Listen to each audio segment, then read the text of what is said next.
Welcome back to the Red Store. Today we're talking about My Hero Academia, chapter 312, Hired Gun. And in this episode, we finally find out that the mysterious gun woman is none other than Lady Nagant. And the reason I say none other is because Horikoshi, he immediately goes into hyping this lady up with flashbacks. Like, we have Hawks, and he's mentioning how that she was on her top priority list of people to capture. And, you know, if you see her, Deku, just run away. He's telling Deku, who's on, basically, he's on a pro hero level. Like, he's very powerful now. Definitely pro hero level. I would say right now in his current form, with what he can do, he's probably just a little bit under the big three. Maybe even higher once he gets to develop his new quirks, but he's definitely almost at their level. So for him to tell him to run away if he sees her is crazy. And we find out that her quirk is rifle, and she's somehow able to use her hairs, and when she fires the rifle, it hardens into this like crazy tough epoxy that she can form any type of bullet she needs to for whatever situation she finds herself in. She has the perfect bullet every time she fires it, which is pretty interesting. Also, we find out that, you know, she is indeed a sniper. And tonight, he did this whole interview about how they should be looking to her to be an upcoming hero. And everybody, you know, she's just the envy of anyone who has any sort of long-range quirk, because she's also naturally gifted when it comes to being able to aim. So she can do what Snipe's quirk allows him to do off of pure skill. And that's a lot of hype. So, you know, hopefully this is a really good fight, because, you know, they're going back and forth. Deku, he's able to, she shoots another shot at him as he's trying to run. Like, okay, you know what? Deku realizes very quickly, okay, it's best not to try to run from her. I should go engage her head on. If she has a range quirk and I can get up on her, I can definitely, you know, beat her up, no problem. So he does that, but I would have thought that he would have engaged his smoke screen almost immediately, due to the fact that, you know, okay, if she can't see you, we know, well, he doesn't know that, but, you know, she doesn't have any sort of quirk that can allow her to see through the smoke. She's just going all off of natural talent. So if you use that smoke screen just to kind of, you know, cover yourself with it, go wild, you know, and that way you can cover some distance, get some time, regroup, then reattack, you know, or run away, as Hawks told you, but he didn't listen to that. He's charging straight at her, and already he's not even halfway to her, and she shot another bullet after he moved, and she specifically told him not to. It arcs right down on him. Now, it does damage some of his support tech, the wraps that he has.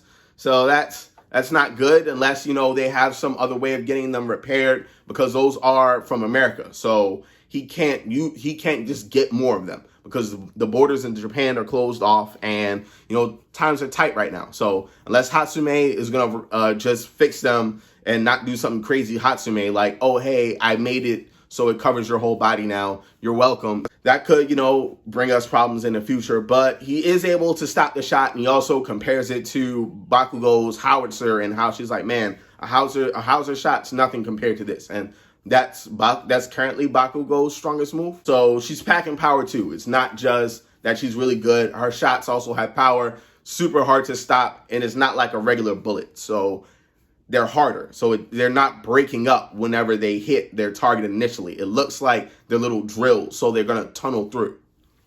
And, you know, Lady Nagant, she does marvel a little bit at Deku. She's like, okay, he stopped 2 of my shots in a row. That's nice, you know that's her first.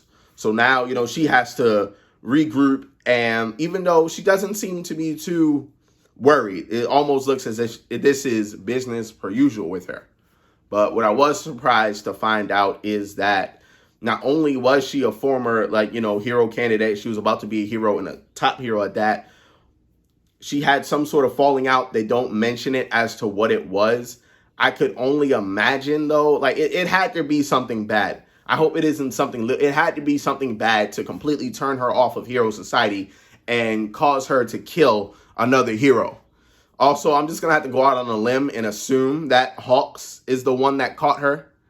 since, he has all this information about her readily, and maybe, just maybe with his fierce wing quirk, he could get the drop on her with speed, because as he said, speed, it beats power. So maybe that, I could see Hawks being a good match for her initially, just because of, his speed and his ability to control his wings, separate them. That wouldn't be too hard of a fight for him if she has to be stationary to use her quirk. I just want to know, what hero did she kill? And that had to have been pretty buried. Hero Society must have kept that a secret and just swept all of this under the rug for her to just disappear like that, because, no one mentions it again or nothing else comes up. So I had to, you have to think that, okay, they suppressed, the safety committee, they started suppressing information or hiding stories because Deku's super fanboy, I don't think it's knowledge to him that immediately, like, he remembered Snipe mentioning her, but he doesn't go in any deeper. Like, oh yeah, then there was that falling out she had. I believe that her whatever she did was suppressed and she was thrown into Tartarus secretly. Like, they didn't probably have like a bunch of media and things like that going around, because during their, the Big Three's hero tour, that media stuff that would have definitely been brought up. We also find out, in Tartarus, when All For One was done jailbreaking everybody, of course, he told all the other villains, hey, just go nuts, have a good time, live your best life. But her, he's like, hey, look, I need you to do me a favor. I need you to go and capture Deku. And she begrudgingly agrees, but also, just back to how good of a villain is All For One. He is. Like, he's a really good villain, and I definitely appreciate Horikoshi for the work that he's put in, and he's not just generic bad guy, because he's 20 moves ahead just from the quick conversation he has with her. He's like, listen, so I'm breaking everybody out. I'm going to tell them all to go nuts. That way, they won't be able to zero in on me, and they'll have to deal with all these crazy escaped criminals. But I need you to go and catch this student. Now, I'm pretty sure he's going to go freelance. Now, he already knows that Deku is going to plan on, okay, I'm going to break off and I'm going to, go about my own way, just because probably he knows that he doesn't want to put his family and stuff in danger. And he feels as though that's the best option for him, which I don't think isn't, because right now, as you see, he's out here all alone for All For One to just send assassins his way to capture him, versus how hard that would have been if he was at UA. He would have had to go at it a different way. But it just shows you how much ahead of the game he is and how well he understands society. Like, I have to understand, like, this is a big part of the story that we definitely have to acknowledge, just how well he understands society and is able to manipulate it.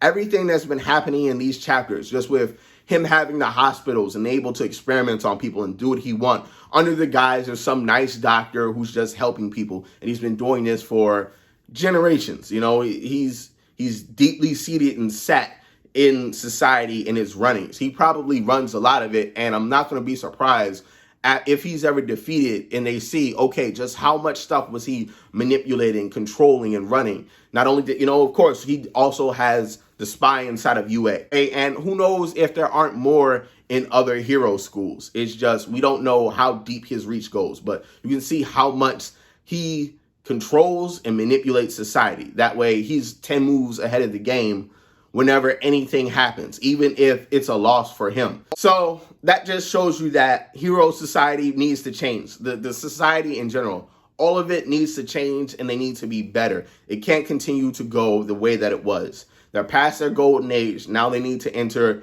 into a millennium age. They need to exit out this dark era into a new millennium where things are better. There's no one doing things like what Endeavor's doing with his family, and there's no more experimentation going on people and quirk manipulation. All of that needs to be addressed, and they need to be able to move forward in order to create a society where underhanded people like All For One can't thrive. They're continuing to have their conversation. He quickly sways her over. He's like, hey, yeah, I know I just told them to go nuts, do whatever, but I have something special for you. And take this as, it's like a contract, and he gives her another quirk.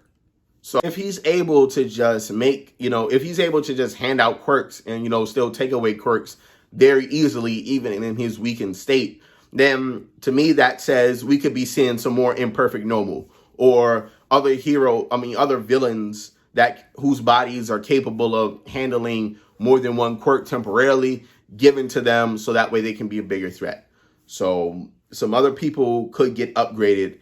And maybe this is how he could win over Spinner. Because we know Spinner's main power is I'm just a lizard. And he's a bit, he's not all the way down for All For One being their leader. You saw him give that little buck and kick back when he was taking over Shigaraki's body and they were inside, Tartar. But that could be the thing. He could be like, hey, don't you want to serve him better? Here's another quirk. And now, he's manipulating him too. You just see that real quick. He's able to manipulate her and be like, hey, here's this new quirk. Go ahead and do it for me. And she does. And her new quirk is actually called Airwalk. So it's allowing her to, I guess, walk on air. No specifics were given. And who knows how long she can stably use it. But it's good for her because now, All For One, he sees her potential. He's like, you know what? Here, I'm going to give you this quirk. That way, now you can move around more freely.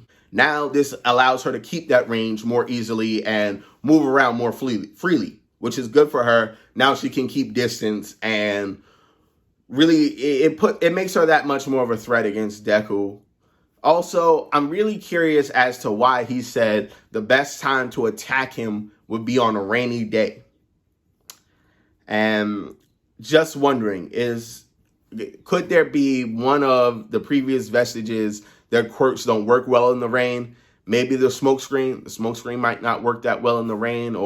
So I'm just curious as to why Deku won't be able to perform as well in the rain. Hopefully next chapter, it's like a direct continuation and we actually do get to see Deku and Lady Nagant fight, see how they're going to clash. And also, what exactly are her plans for Overhaul? Now, of course, she was thinking about ditching him because he's just acting, his only worries is his boss and how his boss is sick sleeping because of what he did to him and now he can never fix it. So that's his main thing. It's broken him mentally, but she obviously has some sort of plan for him. And just curious as to what that is and, what she plans on doing, if he'll join this fight too. Hopefully that'll be continued directly in the next chapter. But let me know what you guys think. Leave a like, drop a comment. I'm going to see y'all later. Peace.